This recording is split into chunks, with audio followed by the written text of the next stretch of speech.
Hey all, welcome to another episode of the Run Long After 60 podcast. I'm Mark Vega.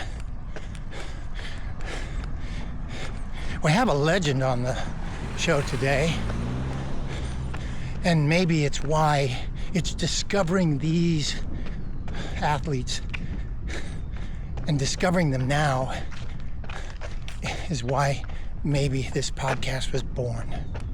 Today's guest is Julia Esther Jones. Look her up in Ultra Sign Up. Make sure you use Julia Esther Jones, because there's a whole lot of Julia Joneses in the world, and they are very athletic and fit. Julia Esther Jones, she's an endurance runner, record breaker, Ironman enthusiast, and is a legend. She's really that good. She's that good because she's been doing things in the community for so long. At 65 years old, she most recently podiumed Ironman Austria. She won a spot in the World Championships in Kona, but she had to decide she couldn't take that slot. She's helped over 50,000 women over the years to lace up and run a marathon, give it a try. She's run marathons in 6 continents, and she writes about all of them. She's done very hard things, run all over the place. She is a triathlete par excellence and is a force of nature. She lives in Italy now, and it's just a joy. She literally created a runner's journal years and years and years ago. Some existed, but she actually created one that's still in use today. A notebook. Keep track of everything. She gives back to the community. I can't say enough about her, and I'm just so glad to introduce her to you here. Now, she's been writing and reporting, and she's been in the space of endurance running at the top level for years. But I am so glad to connect with her here. When I saw a video of her crossing the finish line, the Ironman Austria and podium at 65, that age group is just, that's amazing. And I'm so inspired. Okay. If these are the kind of stories you like, if this inspires you, you've come to the right place. If it moves you, subscribe to the channel, like the content, hit the notification bell, and leave a comment. After you listen to Julia, it's exciting. Like literally when I spoke with her, I wanted to get up and run for no particular reason, just because we can. And that's maybe the point. Okay. Enough about that. You ready? I'm ready. I hope you're ready, because I can't wait. I want another dose. Yeah, I want another dose. You ready? Okay, it's time. It's time for Julia Esther Jones. Let's go. Let's go.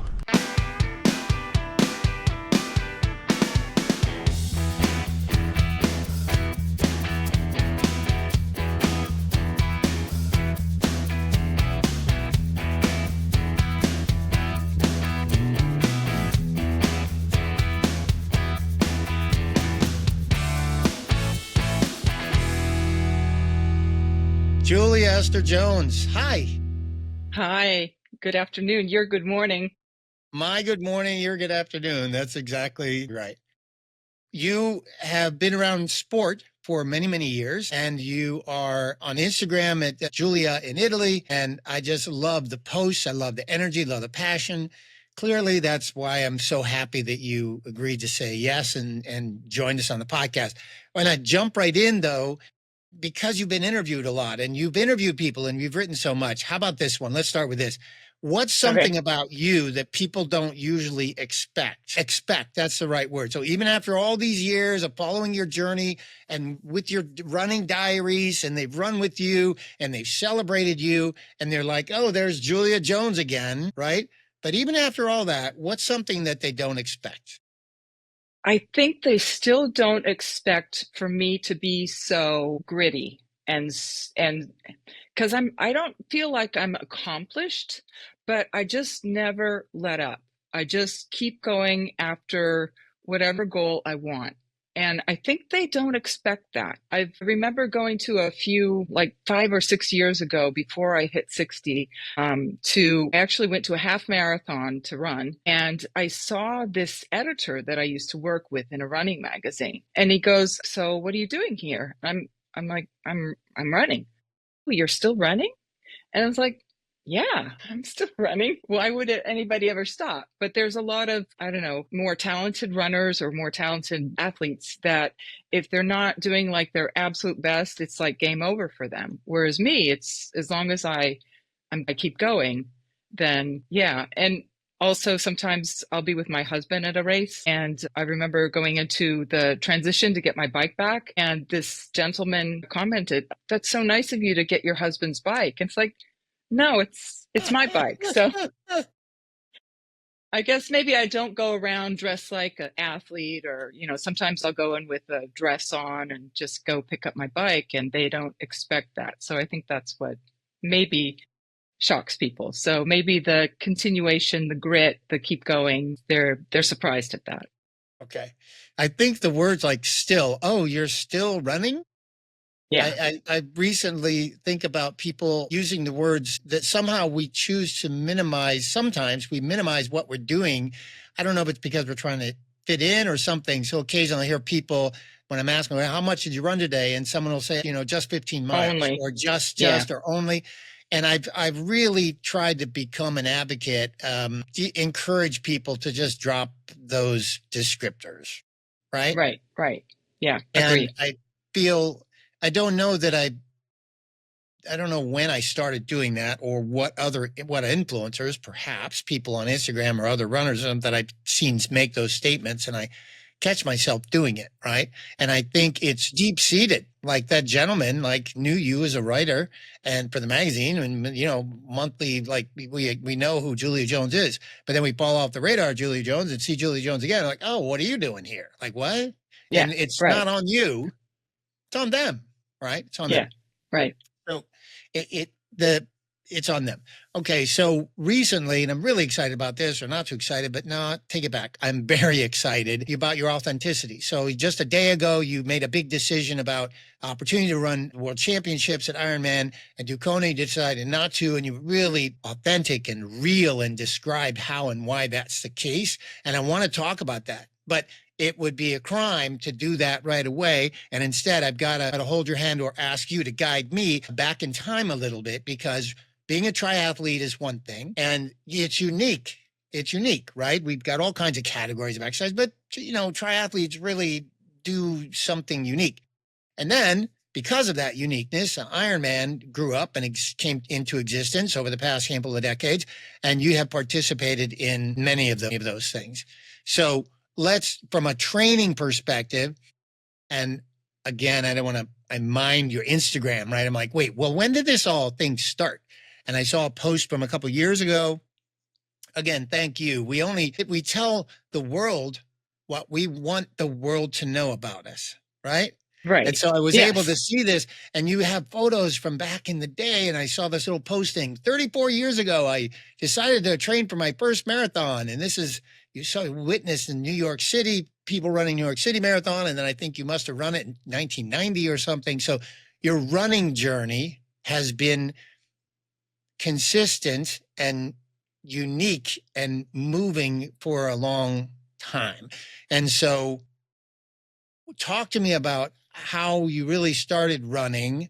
Very specifically, how did you decide once you got the bug to start doing marathons? Did it become a lifestyle for you in the 90s, or when did it become such a lifestyle that you probably ran all the time?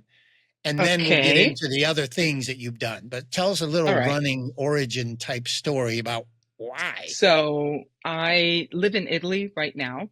I've lived here for the last 40 years, but I grew up in Marin County, California. So I grew up in Mill Valley, Tiburon, Mill Valley, Corte Madera, that area. And I went to Tamalpais High School. So in my teen years, I was active, but I wasn't like an athlete. Like I was slightly overweight, sort of in the whole hippie era. So I didn't go out for track. I played soccer, which was a new new a new game a new sport at that point. Okay. But we used to go backpacking. I used to go hiking. I loved hitchhiking out to the beach and then go, body surfing. And I would go running, but I was really embarrassed to run because I just wasn't, athletic. So I would go at night on the track, or I would go on trails. So I lived out in an area called Tennessee Valley, which would go out to the beach. And I had a younger brother who would accompany me. He was very good. He was on the track team. And so he would accompany me out there and help me, like, show me how to run. And so then when I finished high school, I moved to Italy for a year, then moved back to California. I went back and forth. I went to College of Marin for a couple of years, and then I went into a program at SF State through the University of Florence in Italy. And then I got my degree in Italian literature from SF State, and then moved back to Italy. There were a few years where I was I've never been a big drinker, but, smoking and discotheques and not athletic. I would go running every once in a while, but there wasn't a lot of encouragement to be athletic here. So I had a job. I had various jobs, translating, working for television, working for fashion. And at one point, I had a family tragedy. My mother had already passed away when I was younger, when I was 10. And then my younger brother also passed away when I was 25. So I just went into a very, very deep depression. Part of the depression was because I hadn't elaborated the first death of my mother. It just like piled one on top of the other. It was a really bad moment for me. I could just remember just sleeping a lot. I slept a lot, and I had a bicycle. I would go on my bicycle a lot. And then I got a job with a travel agency, and they asked me for my first job to bring a group of people to New York. And so I went to New York with this group of people, had no idea what I was doing, nothing. And it turned out that they were all going to run the New York City Marathon. So I brought them to, have pasta. We went to get their bibs. This was 1986. 86. So there weren't a lot of people out there. At that moment in time, you had no idea about marathon culture or the fact that it was a New York City Marathon or the size of that or anything. Nothing. Okay. So, but I had a pass to the finish line. So I thought, well, I have this pass to the finish line, I might as well go watch. Right. And so I did. It was, I clapped, and it was wonderful. And then I thought I would make my way back to Fifth Avenue to go shopping. And as I walked back, I was walking slowly back out of the park and then along 59th Street and then to Fifth Avenue. The slower runners started coming through. So it was like the 3-hour runners, and then it was the 3:30 runners, and then it was the 4-hour. So the closer I got to Fifth Avenue, the more I slowed down and the more I couldn't get away from it. It was just so mesmerizing to watch these people running and going through all the emotions that they were going through in their last mile. And it just shook me and woke me up, because I just thought, if I could feel that from them, who knows what it would feel like to actually be running. So I went back home to Italy and quit smoking. Took me about 6 months, and then I started running. So of course, the only running I'd ever seen was a marathon. And so that's what I was going to do. So I signed up for the New York City Marathon in 1990. I got the Jeff Galloway English edition book.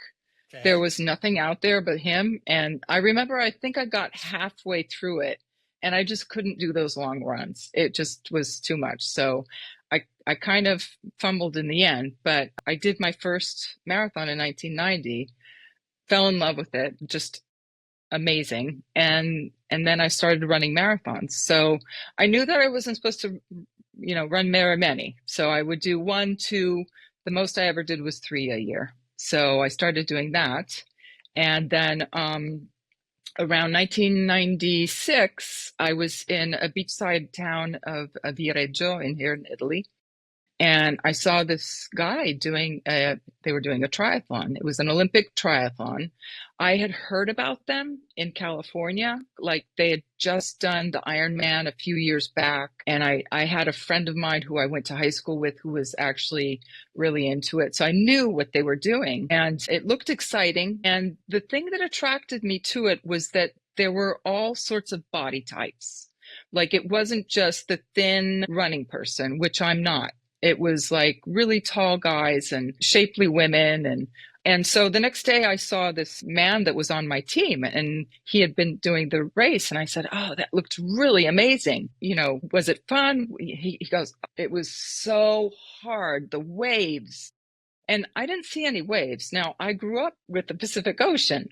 So I'm like, this is going to be pretty easy for me. So Right. thank goodness my mother had given us swimming lessons when we were young. So I knew how to swim. I knew the correct technique. And I went to make sure in the pool that I was able to do the cutoff times, which was pretty strict. Back then it was for 1,500 meters was 45 minutes, but I was good at it. And then I just cobbled together a bicycle. I think I spent maybe $50 because someone gave me a frame and I went to this cyclist guy and said, look, I only have $100. Can you put together a bike? And he did. And that's what I used for a couple of years. And that's how I started doing triathlons. Yeah, you've run so many marathons, right? I think in the book or on your website is like 35, some tremendous number of marathons. Just a few a year. But my favorite descriptor on your website, I think, is you said countless triathlons. And I'm like, okay, that's a lot of triathlons. Yeah. So do you remember, I mean, you're on Fifth Avenue and you're still smoking, you just finished this great job, you were successful, you got everybody to the marathon, right? That was a job, right? You remember when, as you came to understand that there were slower runners coming, finishing, did you make a connection between like the speed or their shuffling or their body movement compared to watching the frontliners, the elites, right? They're running. I didn't even look at that. I was just looking at the joy on their face, a missing limb, wheelchairs, people with crutches. I didn't even look at, how fast they were going. Of course, I could appreciate, the first runners, the first, second placers, but I wasn't even looking at how fast they were running. And of course, when I started running, I think the first marathon I didn't even really know anybody else that ran. I think I did my first quote race a month before that. I had seen like a poster on a tree. It was like taped around a tree. There's this race coming up. And so I went and participated in that. And not until much, much later did I start looking at, times or what people were doing. Of speed. Yeah. You were, I suppose by the time you're walking up Fifth Avenue, because there's still thousands of participants, it's never ending. Like right, it feels like, oh my, how many people are doing this, right? Because they just keep coming and coming. And even though you had finished or you were done with your role, I can imagine just seeing, they just keep coming and they keep coming. And they're almost like their own relentless pursuit of the finish. It doesn't matter how fast they're going or how they're getting there. They're going to do it. Back then, there was no timing chip. So my first marathon, that marathon, I did it in 5 hours and 20 minutes. But I think I was like a half hour at the start because the gun went off and then you had to wait for 20. We were like 24,000 at that time. So I was in the very back and you had to wait and wait and wait. And then when I went home, everybody was like, oh, what was your time? Because that's the first thing Italians always ask.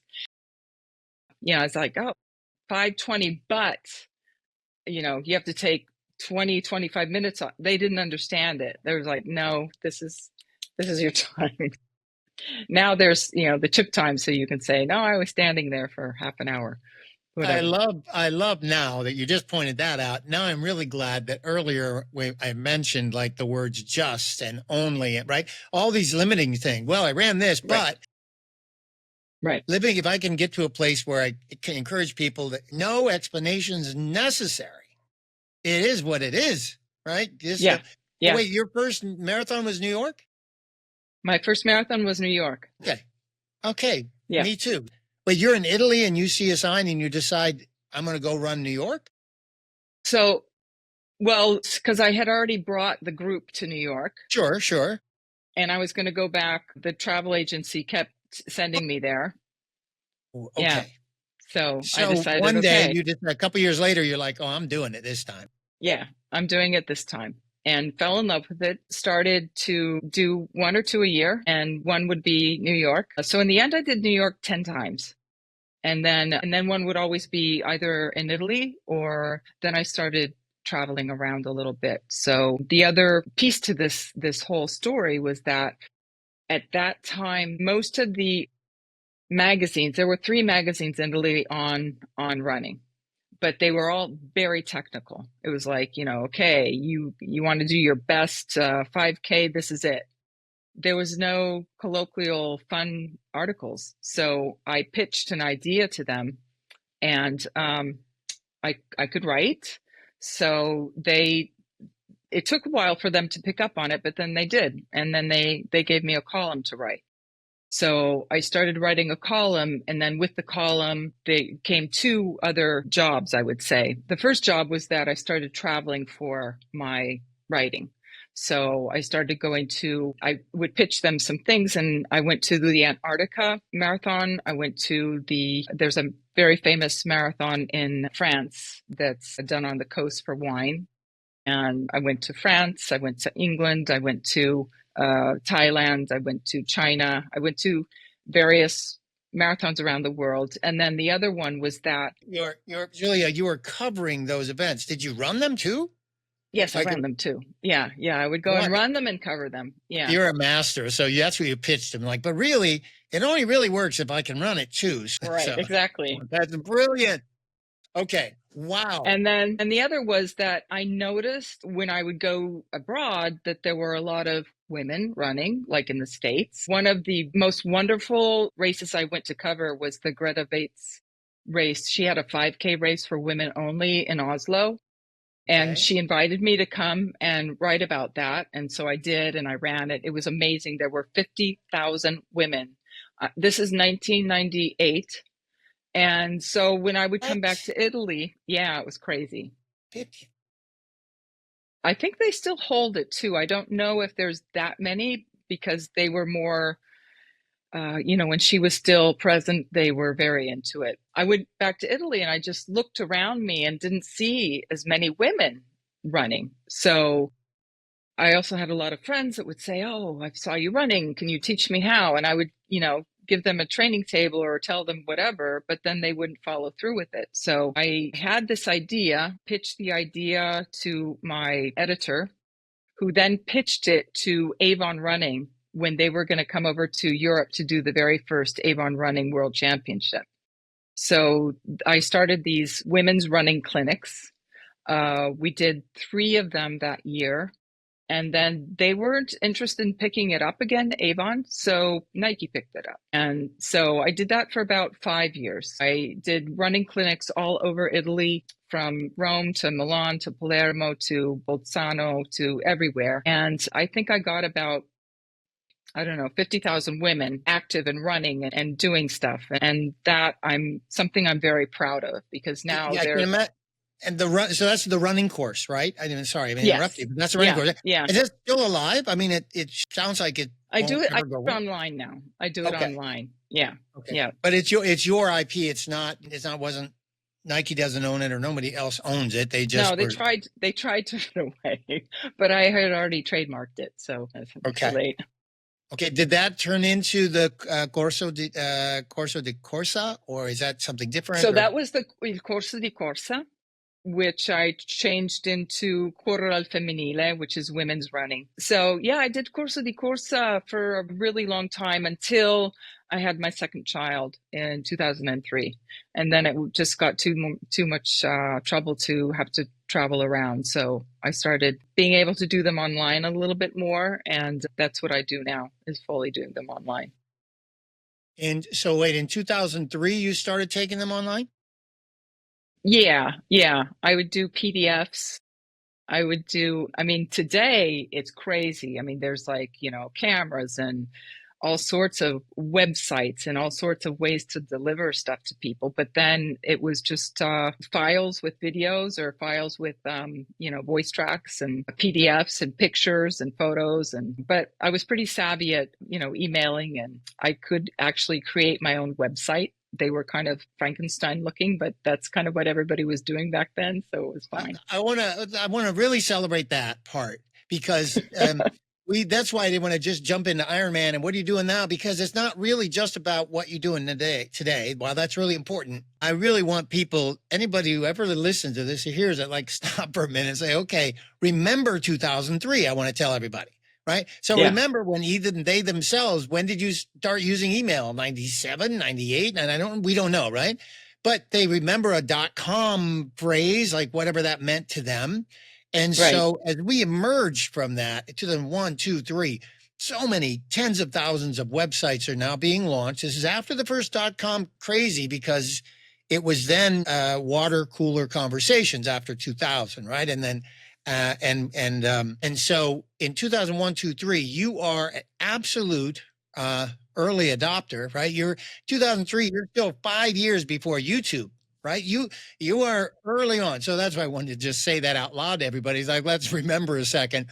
So the fact that you had such an impact on women athletes, or on athletes, but on women athletes, supporting them with a global framework, thanks to Avon and Nike, but really it's your own dedication and focus. It's your own who you are.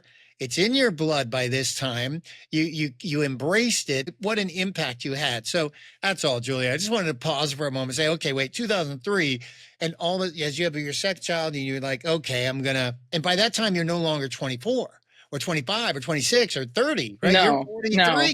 right? You're over 40 by this time, right? So yes, that's I another was miracle. 43. Yes. Another miracle. And so you've embedded by 2003. Where is your footprint, your global footprint, inspiring women to run by 2003? Where do you think are those women? Where do they live? Are they people in Europe? Is it in the United States? What's the footprint you think you have in 2003 when things started to go online, when you took this online? So 2003, I'm still pretty much in Italy. I did have some women that I would train in the States, a few in Switzerland, France, Germany also. But my biggest impact was, of course, in Italy.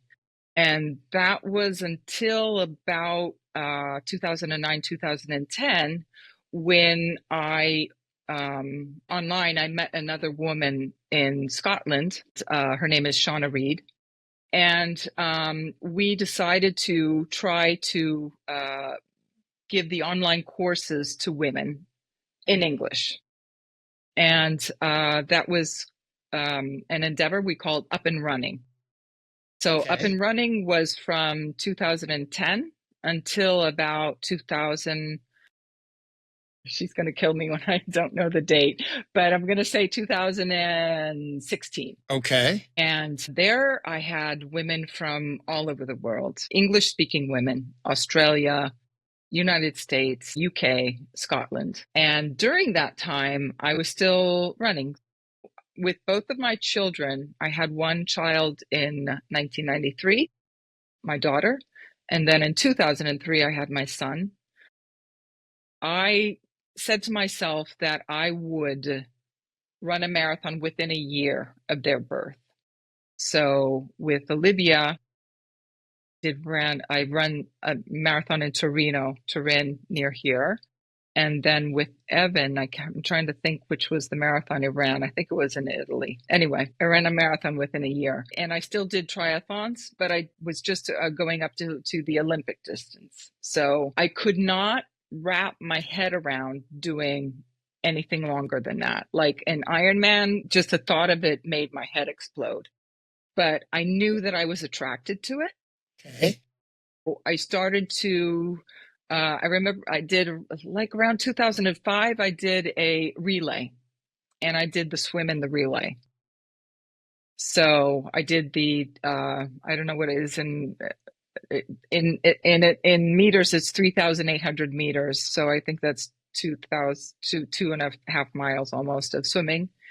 And then the next bib once, I saw a bib once on your Instagram that said JJ's crew. Was that from this one, or it was a relay of some sort? That was it? Oh, okay. Just so excited about each of these little elements is worthy of a chapter of a book anyway. I get that. But you seem to, and again, this is just what you show the world on Instagram or whatever, but you, while running and performance and athleticism as an individual is a solo pursuit. Nothing you've done is solo. Everything you've done is community-based, and everything you do, and I've translated so many of your Instagram posts from Italian so I can understand them, but almost the bulk of them, Julia, you're just so connected with the community. Is that true? Yeah, I think there's some people that love to be, it's all about them. I don't feel that way. Maybe I'm a little bit shyer than most people, but I don't feel like that at all. And I don't feel like I'm doing this by myself. I mean, it's not that I need to ask permission from my family, but when you live with other people, you can't just do your own thing.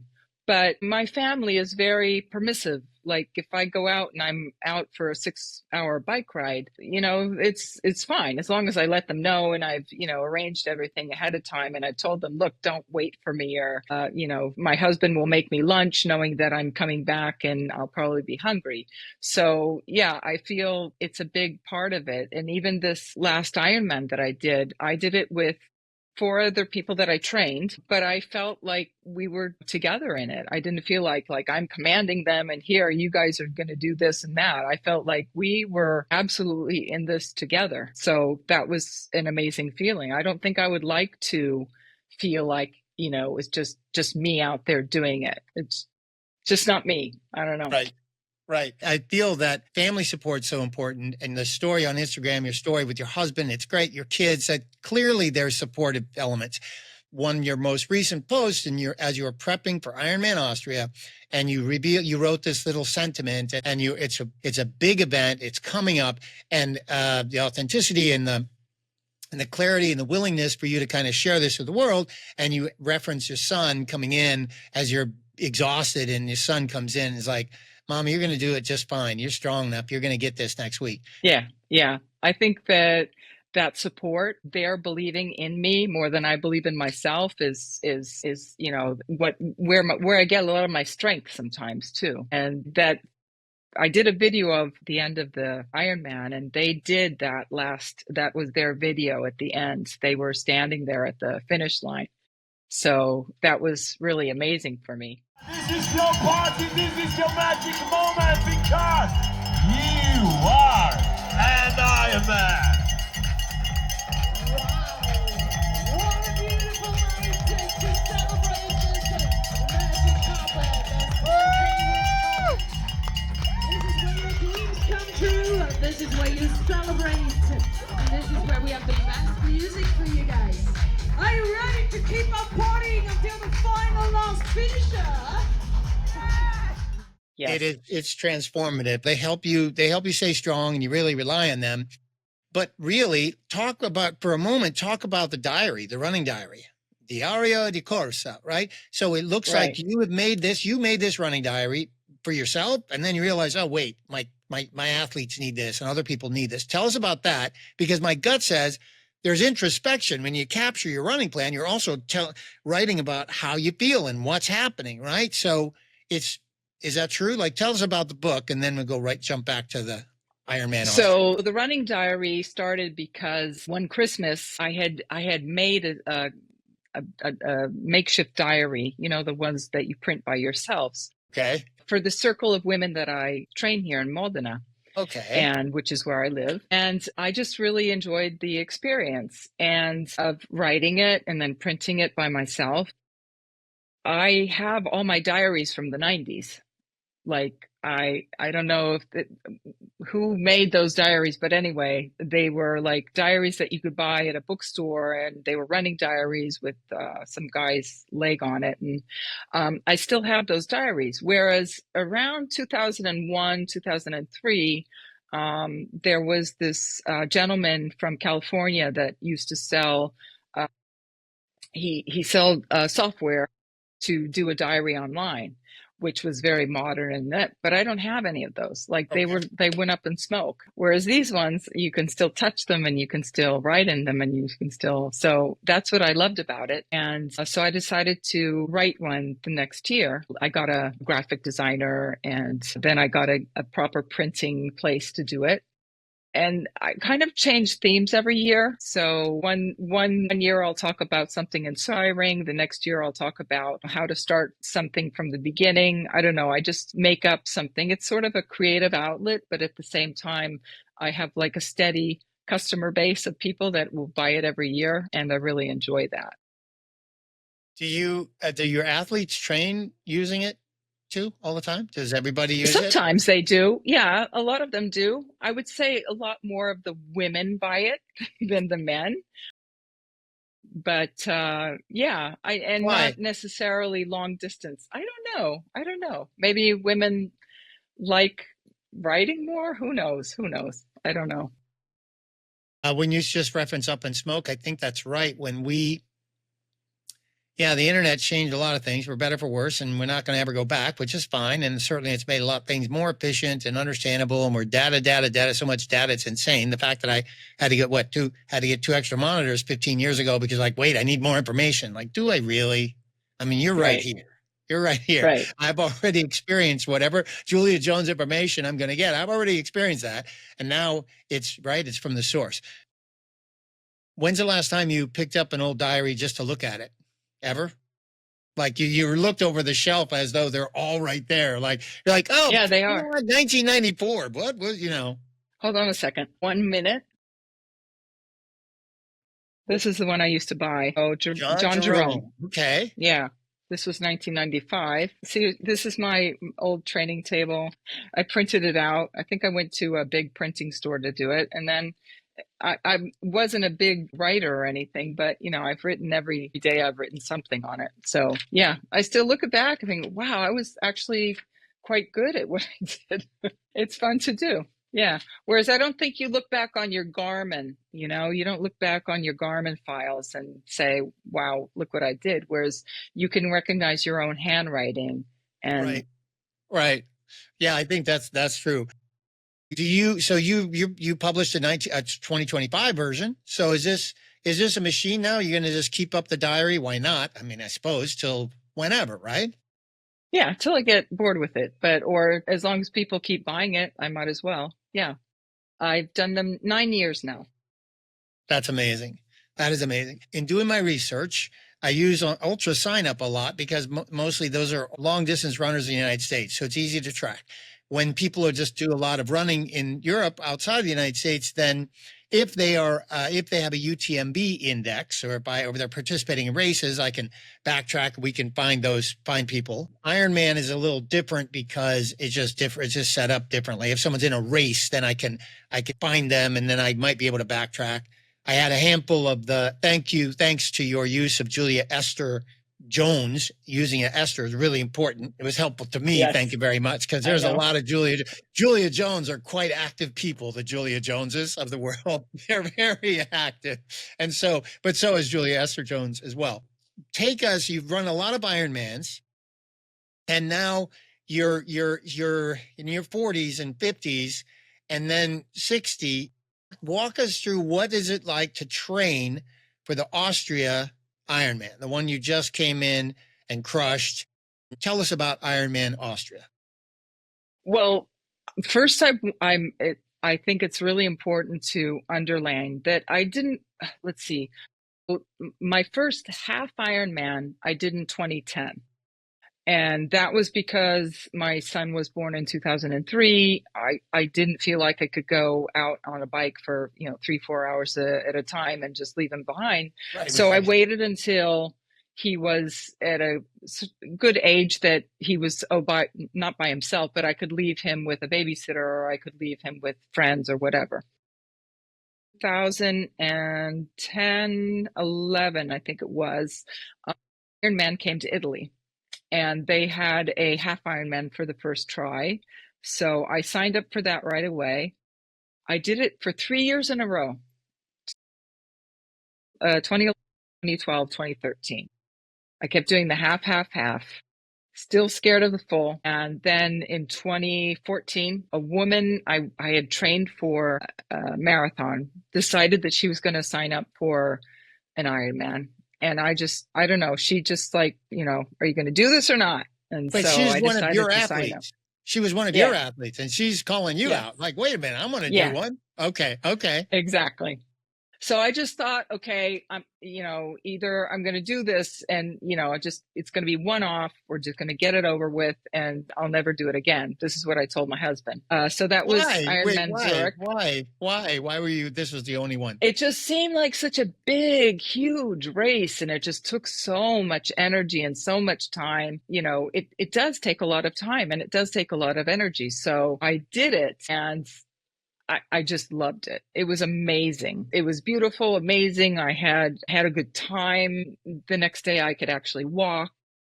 And then I was like ready to go for another one. And my husband said, wait one more year.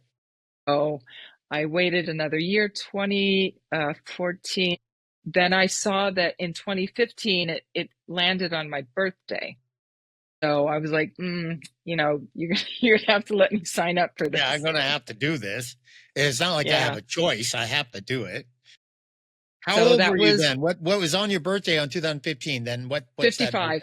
That? 55. Okay. Yeah, 55. The problem with that one was that, let's see, it was October 2015.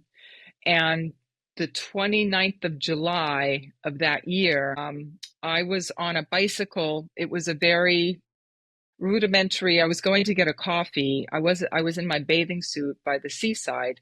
Oh man. And this car, I didn't go into his door. He opened his door and pushed me ahead.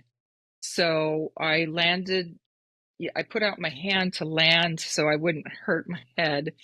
And my arm just shattered into a million pieces. And thank goodness when I got to the hospital, so I broke my arm in 3 places. And in the hospital, the orthopedic surgeon was an ex-athlete of my husband, he's an elite coach. So the first thing I asked this doctor was, I have an Ironman in 2 months. Am I going to be able to do it? And he helped me out. I mean, they had to operate. I still have 2 plaques inside my arm.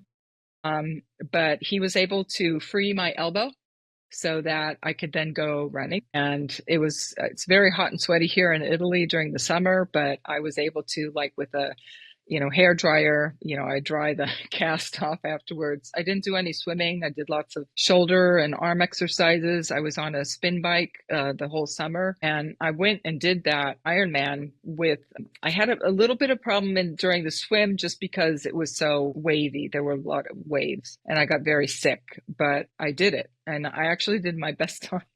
So that just proved to me that I was able to do this. I was made for doing this.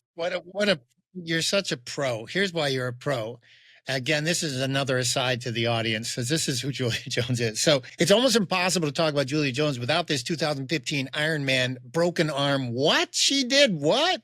And that's really what today's conversation was kind of going to be about, but now it's eclipsed by her Austria performance and a decision about the world. So thank you again. So many asides for this little episode, but Julia Jones, you're just amazing. So, but wait. So my little brain goes back. So it's July. You crash, 3 arms broken in 3 places, right? It's fixed. Right. Now, the event is in October. How do you, right. That's why it's a good conversation for years and years and years, because you don't break your arm in 3 places. And then you're not just running. It's not just running. And you're riding, you have to ride a bike. You can't ride a bike with one hand. Is that correct? Like if you're a triathlete, you can't ride a bike with one hand. I mean. No, but you do have aero bars. So I was able to put a lot of that weight on my elbows. Okay. Rather than have it on the forearm. And then I did have it was like not a cast, but I had something on my arm to protect it. And this is your I forearm? don't know. The bones were here. So there's in your forearm. It was all the whole forearm right here. Yeah. So you didn't And practice swimming, but how did you swim in the ocean when you competed that year? Like what? I don't understand that part. I did a lot of exercises with my shoulders. I did a lot of, I don't know, exercise. I did some weights, and then just, I remember I did find another woman on the internet who had done sort of the same break. And then she Okay. had gone on to do the world championships. And she Okay. wrote me back, as long as you can get through the swim, the rest is easy. And so when I made it out of the swim, I knew that I could do it. You know, Mark, on the other hand, there was another thing that was really important for me to do. And that was I cut off from all social media in the last month, because I had gotten some comments from friends and people that I didn't really know, but the friends was the ones that really hurt me. They told me that I was crazy. And one woman that I had been really good friends with, she said, you're never going to able to make it through this. But on the other hand, I felt like I have nothing to lose. I've already entered. I already decided I'll just go there. It's my birthday. We'll have a good time in Barcelona. Who cares? And so I just took it, you know, piece by piece by piece, and I was able to get through it. And then the day after the Ironman, I reopened social media and said, "See, I did do it." But anyway, so I did two more after that. I did Ironman Italy, and then I did Ironman Copenhagen, which was moved twice because I was in it was supposed to be in 2020, and it was canceled in 2021, and then I actually moved it up to 2022. Yeah. So after that, Wait, by that time, wait, I'm slowing you down here, Julie Jones. Wait a second. By that point, you go into another age group. So talk about age group for a moment, like in the universe of that, because you've been performing for so many years. I have not. So I never really had a concept about age groups until recently. I'm like, oh, look at that. So thankfully, with the filters on media outlets, I'm able to just look for people who are over 60, right? So for my purposes, Right. it's really helpful. Right. So you go, you at 55, you do the impossible. And one last thing, did you have a cast on when you swam, or what in the October competition? No. So you cut it off. You had nothing. You had, right. So, okay. Wow. And the waters are tough. No cast. I did the swim. I got seasick is what happened, because it was a really nice going out. It was really fast. Coming back, there were just like lots of waves. I got really seasick. So I took like 10 minutes more. And then when I got out, I put a brace on it so that it wouldn't get hurt. Yeah. Okay. And yeah. So age groups. I don't know. I've been always a little bit ahead of the age group. So I remember when I first started, I was in the 35, 40 age group. And then when I went into the 40 age group here in Italy, there weren't very many women my age doing that. And so they wouldn't even bother giving me like an age group award, because it was like, it's just you. So it, you know, what? Yeah, now that's like one of the biggest age groups in Italy. But at that time, there weren't very many of us. And as I go ahead, it's kind of been the same. I think people are kind of catching up, because last year I was in the very last year of the 60-64 age group. And I went and ran, there's a half marathon in Rome that's very famous. It's called the Roma Ostia. It's beautiful. It goes from Rome to the seaside town of Ostia. And there were 74 women in my age group, which is huge. What? Huge. Yeah, it was huge. So this year is different, because in Italy, there are 14 of us. 14 women in my age group. At 65? So, in so the 65, age group, 65, 69. 69. 65, 69, there's 14 of us. And I'm going to expect that there's going to be more that come in next year. But I think this is sort of the cutoff where people start saying to themselves, it's not worth it. I have too many aches and pains. Maybe they're not as competitive anymore. And so they're not interested in that age group. For me, it's a different, because I still enjoy training. and I do still enjoy racing, but the racing has been a little bit off this time.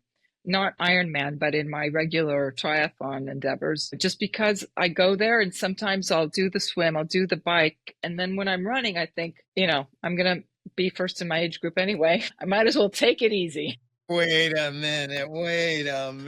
Okay. Yeah.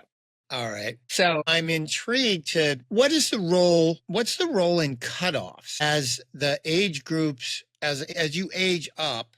What's the role in cutoffs in just your triathlon experiences and also with Ironman? Does that alter? Does it change at all, or how do you deal with cutoff? Yeah, I think it changes how you approach it. I mean, certainly you're going to look and see, am I still competitive? Will I be able to make the cutoff? I was concerned about Austria, but I just thought, well, they do have an hour more. It's 17 hours rather than the standard 16 for a lot of the Ironmans. So, but I think that's because of the bike.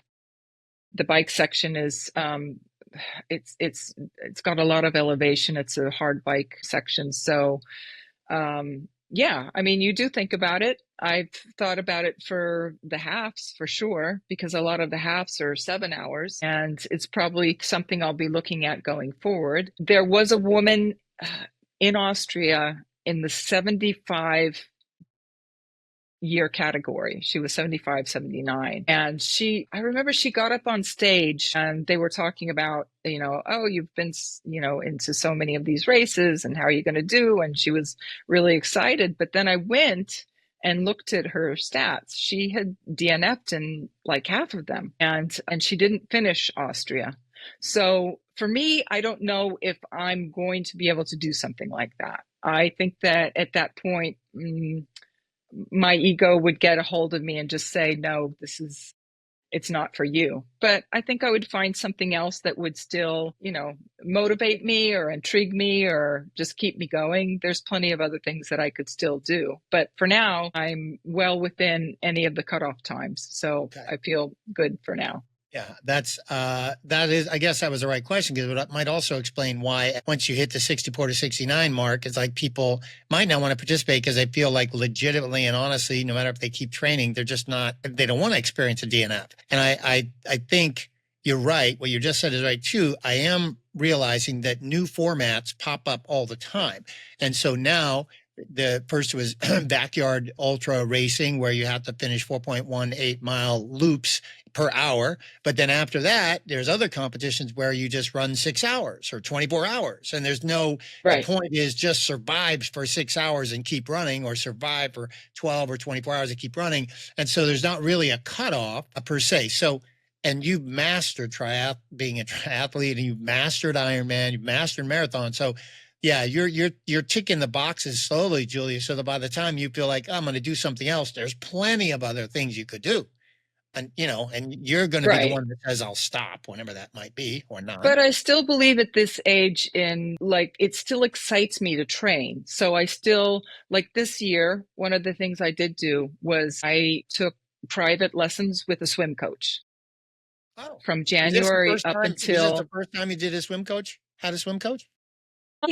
Well, 1 year I swam the Messina Straits in Sicily, so I got him for that. And then I belong to a couple swim clubs, but it's really hard for me. Then it was, at least, because they have certain days, certain hours that they would train, and I couldn't always fit into it. But this year I just took the swim coach, and I could tell him, okay, I'm going to do it Monday at this time, and he would be there. But I wanted to, because swimming is just technique, and I wanted to get a little bit of my technique back. I asked him, show me 3 things that you think I need to correct, which he did. And I did a pretty good swim. I did an hour and 30 minutes, which I was really happy with.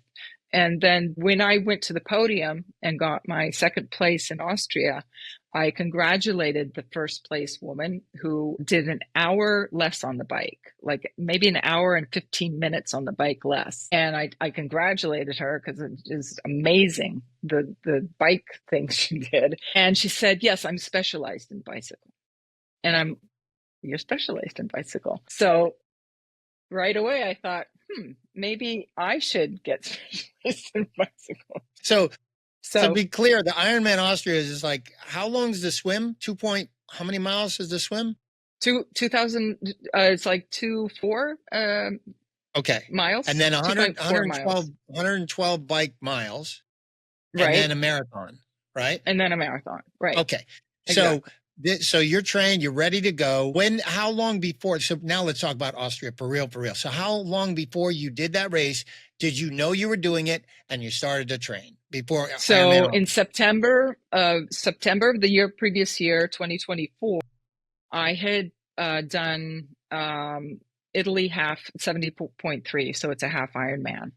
And I said to myself, if I do well in this race, I could think about doing another Ironman. And unfortunately, I did really well in that race. I'm so sorry. I'm so sorry. So I had to sign up, and I wanted to sign up for Ironman Austria because when I first started doing my triathlons, I had been friends with this Italian guy who had been on, I don't know, did you know, like newsletters they used to have, like in 1997, they used to have, it's called the Dead Runner Society Runners and Dead Runner Society Triathlon Group.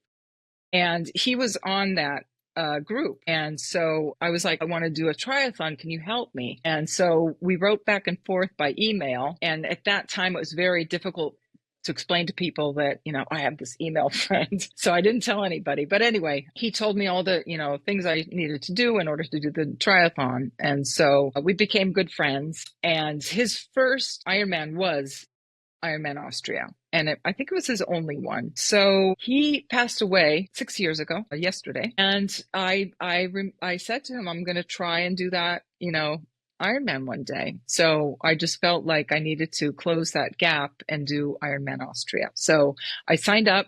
When I signed up, another guy signed up, another guy signed up, all these people that I knew signed up. And all of a sudden we had like this gang going to Ironman Austria. I think I actively started training for it around January, but we had a difficult time with it because it was raining so much until around mid-March.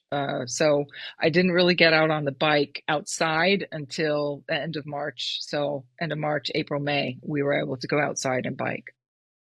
Okay. So were you ready? Excited? The Instagram posts clearly like you got a good crew, got a good team. So I know now that some of those were athletes that you coach. So you're ready to go. Are you? How excited are you about this particular event, given all the other events of things? And how are you excited about this one? Is there anything particular about it? I was very, I don't know how to say, like I wasn't scared of it this time. Like the other times I was very scared, like, am I going to make it? What's going to happen? Blah, blah. This time was like, no, I can't wait to do this. I was so excited about doing it that I just couldn't wait to start and race. And that was the feeling I got from the start. And that's why I think I made it to the end with all the problems that I had during the race. So you get in the water first, right? Water is the first leg of a triathlon, right? Of an Ironman. Yeah. So you're in the water. We're no longer, you're long past the 2015. You're 10 years after that arm breaks and you are just ready to go. So how many people are there? I don't know. How many people are in that? I think there were 28,000. And so, wait a minute. Just like when you started your first New York marathon and you're way in the back and you have to wait till people go, I should have looked up that video. I would love to see the video, like 28,000 people, like just heading into the water. Like, how does that work? And so where are you in the placement of things? Yeah. So they have you place yourself according to how long you think you're going to be swimming. So there's the under 1 hour, there's 1 hour 10, 1 hour 20, 1 hour 30. So I placed myself between the 130, 140, 1 hour, 1 hour and a half, 1 hour 40.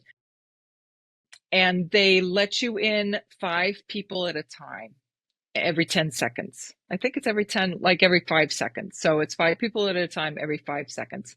The very first one I did in 2014, when I did Ironman Zurich, it was like two groups, 1,000 people all in there together. And I had the biggest panic attack that I've ever, it was horrible. And I stopped at a certain point. I was just so panicky.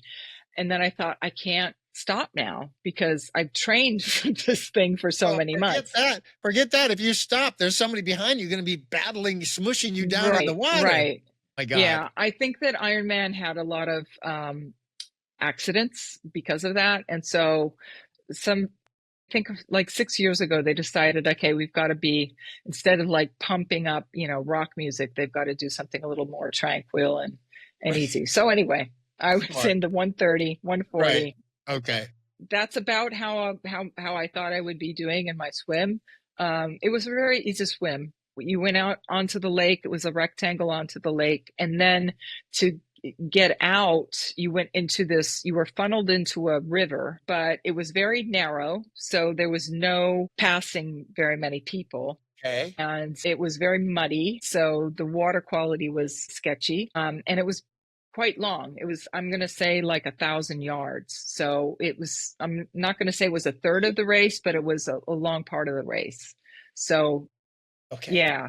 But when I got out, I saw that I had done a pretty good time. And so I was excited. And you have to run. Then you have to run, or you can't run. You have to walk from where you get out to where your bike is, or what's that? There's a transition period. Yeah, there, right? there's a small, it's like, I'm going to say a quarter of a mile. So you get out of the river, they help you out of the river, and then you run on red carpet, like it's so you don't get your feet, bad shape on the concrete. Right. And then you go to your bag where you have all your bike stuff, and then you hop on your bike. So you get on the bike. You're no longer, I'm assuming, using the bike that you assembled with $100 worth. So by this point, your bike is now a piece of machinery that's probably kept in a safe place in the home, right? Because it's a celebrated, important piece of equipment, right? Right. Okay. That said, I only buy a bike every 10 years. So the bike I have now, I bought in 2020. Okay. The bike I had before that, I'd bought in 2010. I know there's a lot of Ironman people that, are constantly updating their equipment, but I don't think that my equipment would make a difference if my legs can't push them. So anyway, I have a really nice bike. It's got aero bars on it and all the right equipment. And it's 2 times around the same route. So 112. Okay, so I guess as you're talking about that too, it's important for people who are just starting, take a little side note here. That's probably a good piece of advice. You don't need to update the equipment unless you're an elite performer. There is absolutely zero reason to switch out for a new piece of equipment, unless your good friend decides to no longer bike and wants to give you the bike, right? Aside from that, there's no reason, right? So that's a good testament to that. All right, so you get on the bike, and here we go. And the first 56 was good. I was surprised because there was so much elevation, but it would go up steep and then you would go down these long roads that would, give you a lot of speed on them. And I felt really good the first round. The second round, it was about 12 noon at that point. And it got cooking. Like it was really hot. They had already warned us there was going to be a huge heat wave that weekend. I could see it, like I have a bike computer, my Garmin bike computer, and it said it was 38 degrees, which is 100 degrees. And I wasn't able to urinate on the first round, but I felt like I needed to. So I tried to do that. And once I did it all the floodgates started opening up. Wow. Okay. So I felt hot. I was trying to drink as much as I could. I was eating properly. I didn't have any energy problems, but I felt like I had a little bit of a headache. So, and on the second round, there were a lot of people walking the hills. They had gotten off their bikes and they were walking up the hills. And there was this one hill. Climb. The first big climb. Yeah, there were 2 really steep hills. The first one, I remember I saw this guy, they have their name and then they have the little flag, and he had like an American flag on it. And he was pretty young looking. He looked, I think, he was like 30, 35 maybe. I'm remembering his bib number. And I had brought rock salt with me. And so every hour on the hour, I would take a pinch of rock salt and put it down. And I was still taking isotonic drinks and I was still, taking salty stuff, but I wanted to make sure I had enough salt. So I took a pinch of salt and every hour I would take it. And I stopped and said, are you okay? And he goes, yeah, I'm just having problems with cramps. So I said, do you want some salt? And he said, yeah. So I handed him the bag and I said, just take a pinch. And he took that bag and emptied it into his mouth. What? And I just looked at him like, okay. Really? And he handed it back to me. I think he was just like out of it. So He was delirious. I just took it back. Man, that can't be good Yeah. for any. I mean, you don't. That's not. You don't do that. Not because it's not courteous and it's not good. It's because you just don't do that. It's not going to help. Yeah. I wonder if. But then bet I he didn't have any bet he more didn't salt. finish. So I'm so sorry. Anyway. Okay, so did you have hydration like when you do a loop? There's no like aid station, right? After you finish a loop, they had aid stations they they had plenty of aid stations. Okay. There was just so many aid stations. It was just a combination of the hours out there, the time I was there, and also the fact that women in menopause, it's like they don't have an internal thermostat. So once you get hot, it's like it goes. There's no cooling system. And I kept dumping water on myself. I unzipped myself. I drank as much as I could. But the minute I drank something, I would have to go again. So it was just like this cycle that continued when I went into the run. I would drink and urinate, drink and urinate, drink and urinate. And I felt okay. I didn't I got a little bit of cramping at the end of the bicycle. I didn't feel cramps while I was running. Every once in a while there would be like a twitch, but I was able to handle it. But I just kept trying to drink and drink as much as I could. I just, I thought about maybe it's hyponatremia where you have too much water, but I kept urinating, right. So I didn't have that problem. Anyway,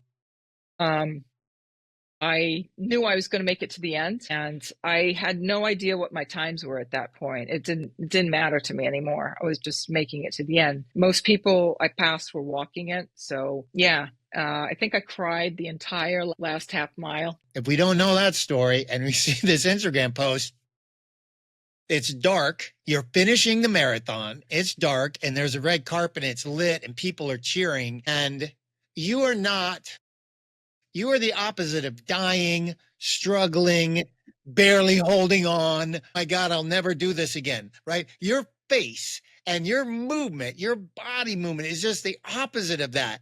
And so when you come through and it's the lights of the Ironman finishing banner or whatever, when you walk through the finishing lines, the camera is set up so perfectly that you could see Julia celebrating Julia. The people at the medals, like you walk through and you get your medal. And so that's your family around you and everybody who loves you, loves you is right there.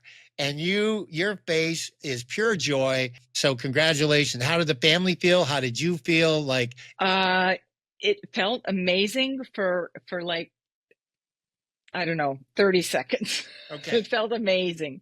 My son was there. He gave me a huge hug and told me he was proud of me, and my husband was there. And then I went into the recovery tent where they have food and drink, and I knew that I was not well. I knew something was off.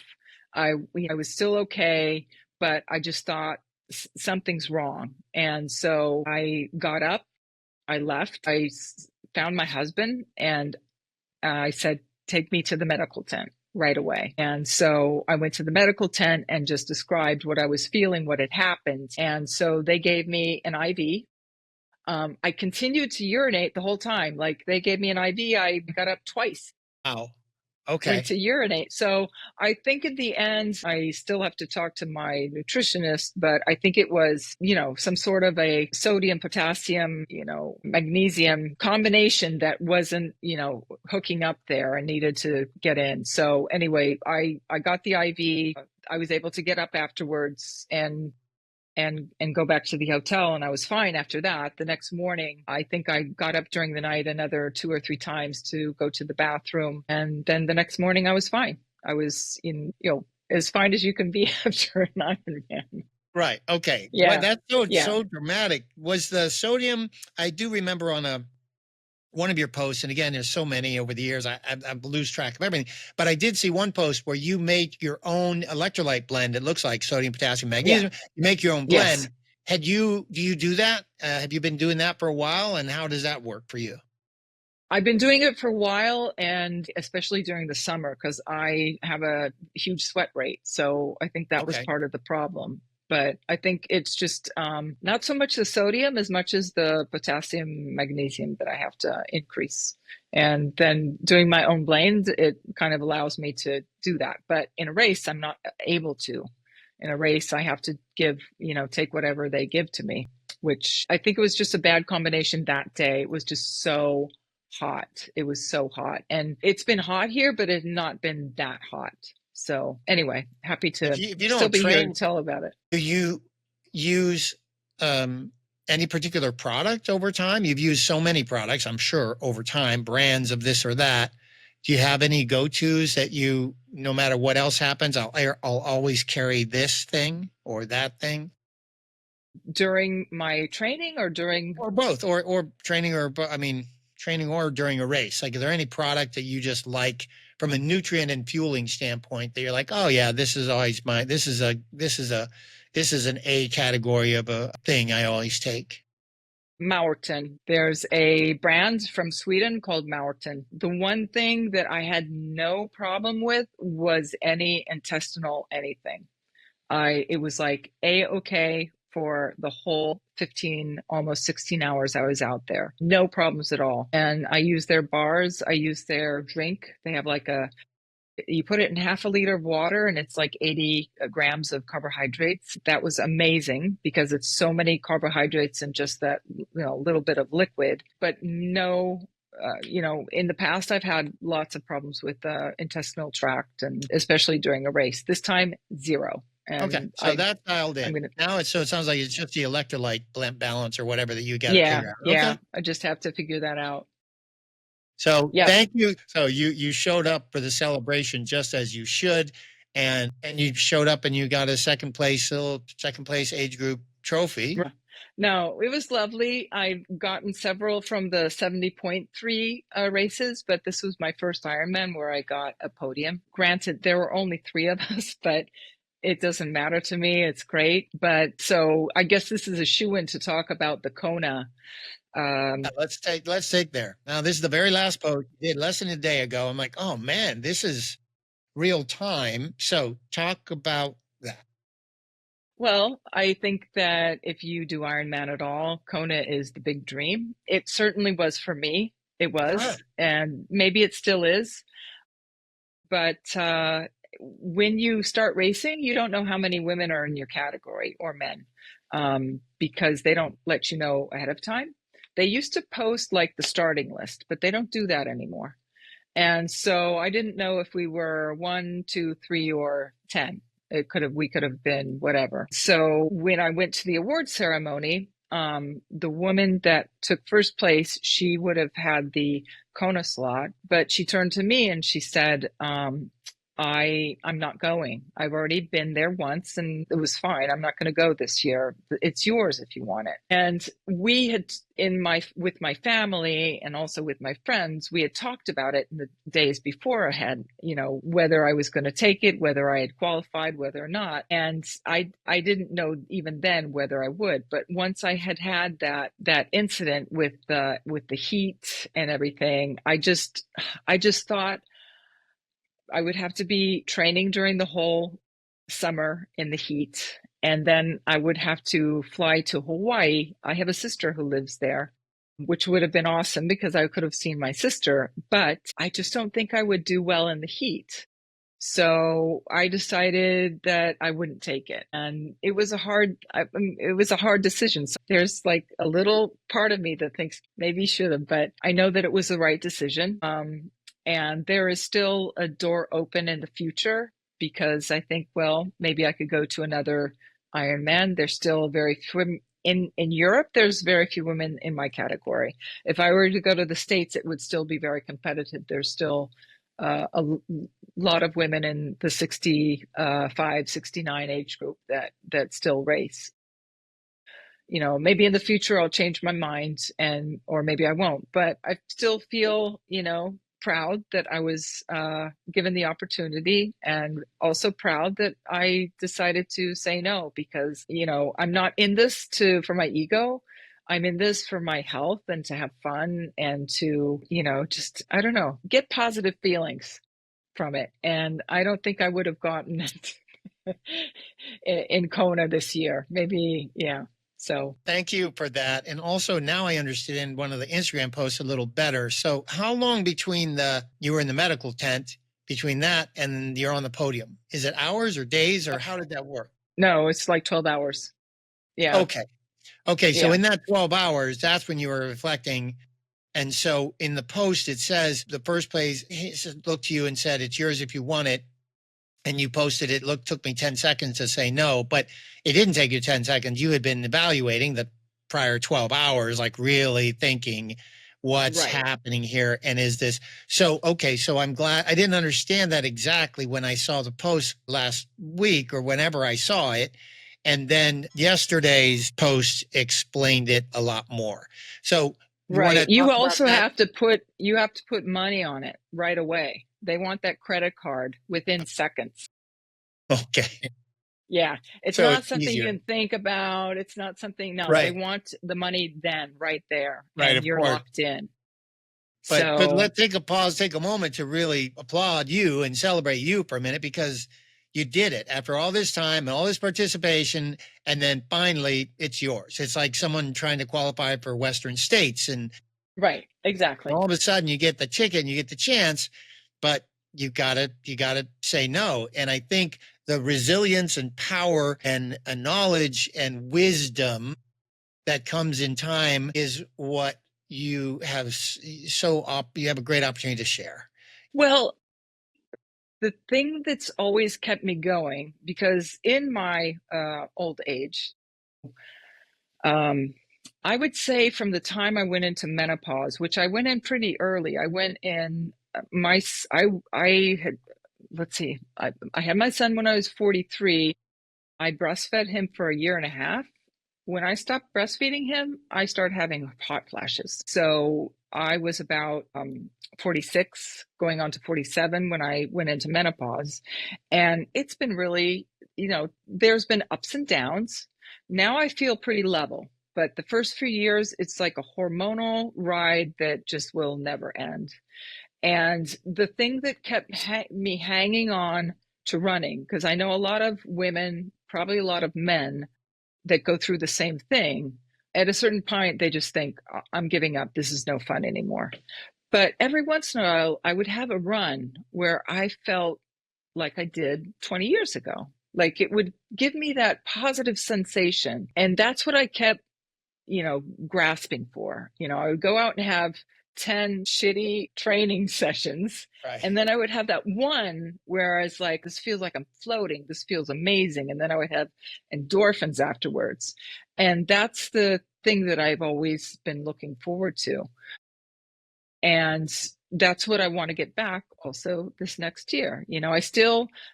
I've had a lot of really great training during this Ironman block.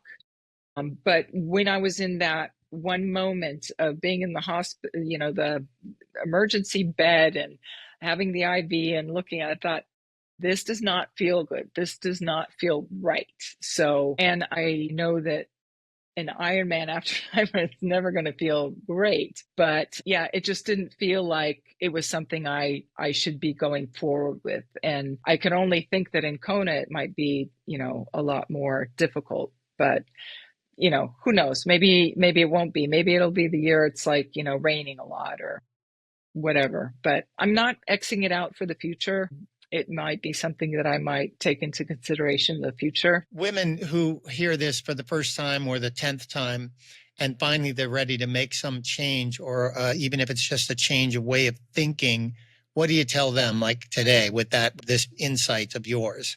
How do they keep going? Well, you have to do a few painful changes. So you have to do some lifestyle changes. Definitely, you have to look at your sleep and try and get that settled, because women, especially in menopause, I think that's their number one problem, is not getting enough rest. So they don't get enough rest, and then they're tired the next day, and it's just a never ending cycle. And then the other thing is getting the nutrition locked in.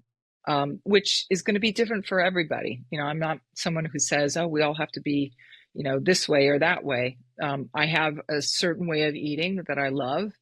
And sometimes I have to switch it up. Sometimes I have to eliminate some things. Sometimes I have to put other things back in. But it was interesting because this year I changed nutritionists, and she doubled the amount of food that I was eating. ×2.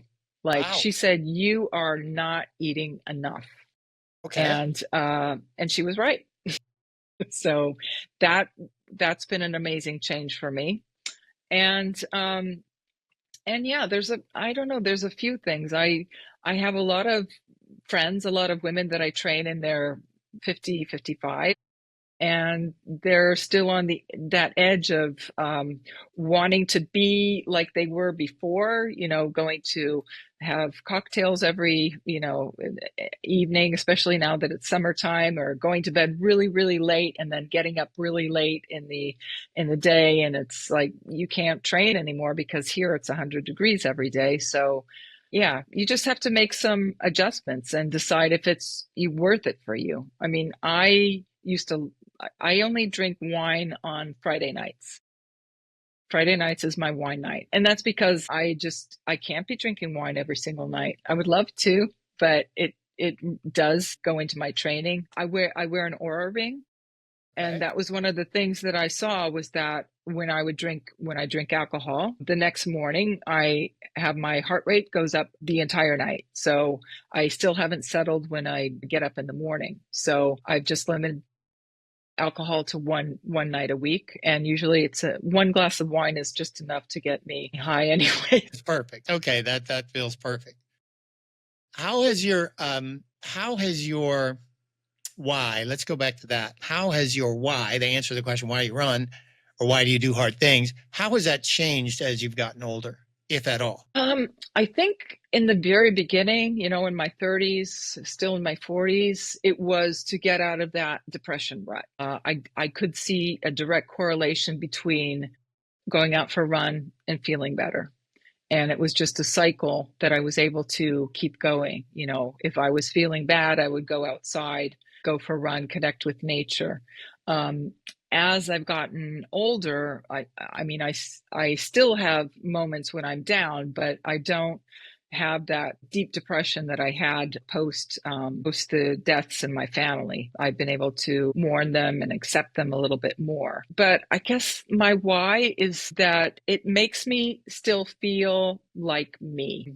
I never think of my age, never. And I don't know if that's a good or a bad thing, but I don't think, oh my God, I'm 65. I can't be doing this. I just think I feel good. Everything's going well still, and I'm still healthy. Here in Italy, you have to have a full medical exam with EKG and everything once a year in order to do sports. So I stay on top of my, health, and I just feel really good. But I think that part of movement, being on a bicycle, going running, racing, whatever, just makes me feel like me. And I don't know if I'm going to be able to hang on to that, how many more years I'll be able to hang on to that. But, we'll just see. I'm curious because I remember being 59 and not being able to think past 60. I was just like, whoa, it's going to be crazy, 60. Whereas now I will be 65 in October, and I'm curious. I'm curious to see what's going to be happening so far. And everybody, when I was 60, not so many people. Now that I'm 65, people are watching me and they're looking at me to see what's going to be, what I'm doing, what's happening, what I'm, what kind of moves I'm going to be making. So I think that's very interesting. I love that. You have this audience, and I mean, not a new audience maybe, but the longer you keep going, you just keep going. And I feel, thank you for saying that, I don't really think about age. And I think the whole point of me trying to talk with people like you is honestly, Julia, so that they can say that themselves, because it's not from me, but it's from you. Because the more people I contact who are our age, our age group, when they finally say, I don't think about it, I feel like, yeah, that's the point, isn't it? We're just here to be healthy, happy, keep moving, and that's it. I'm going to keep moving. Oh, I'm 61, 62. Now I think about age only as a marker to think, oh, if I turn 62, that means I can run 100K. Or you know what I mean? I'm trying to let's pick a reason why I'm going to go on 200K. Oh, I can run my age. I've never done that before. Let's try that.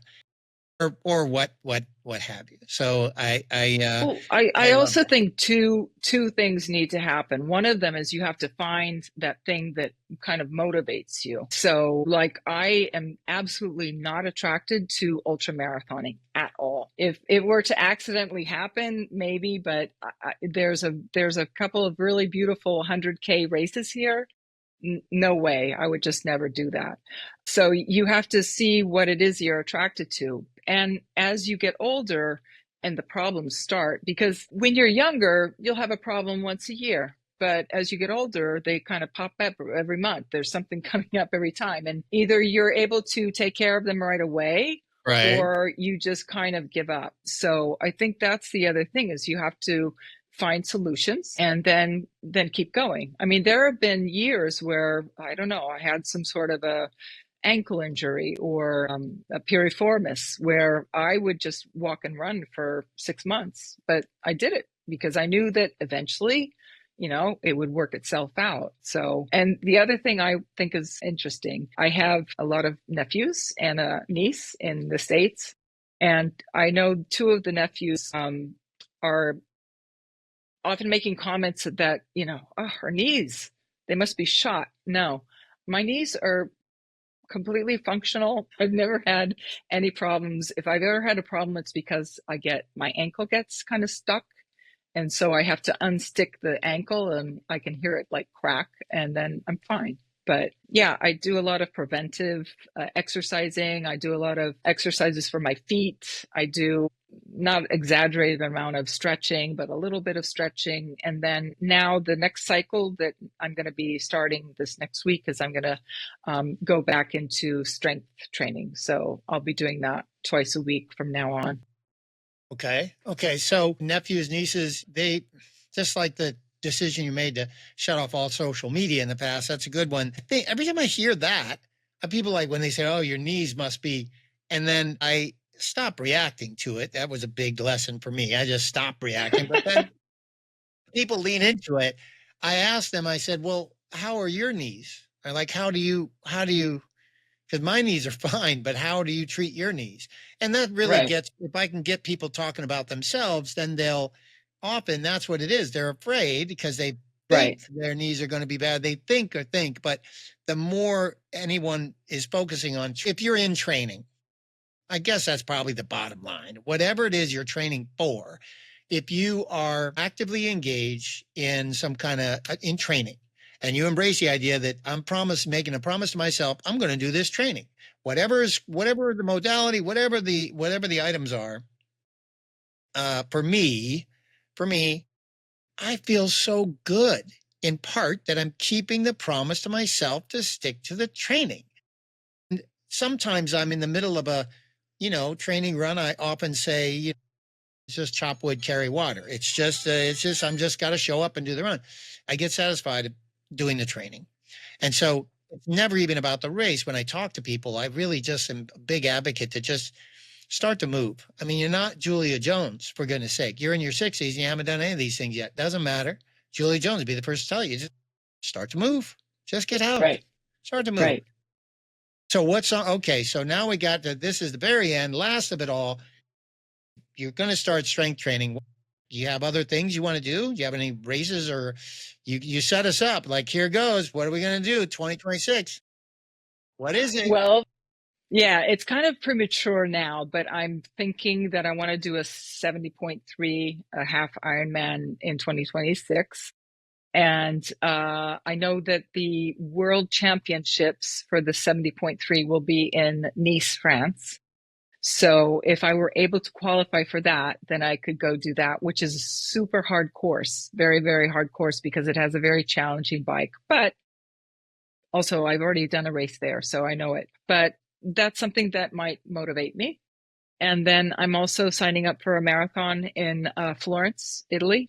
So that's going to be in November. So those are the two races I'm that's kind of going through my head right now. And yeah, after that, who knows? Julia in Italy, thank you very much, Julia Jones. Thank you for your patience today, because I really have so much Julia Jones everything, because this is what happens when you've been doing something you love for decades, and thanks to social media, now we can see it all. So I think we covered it all. Really a pleasure to meet you, and I can't wait to keep track of you and follow you to the next one.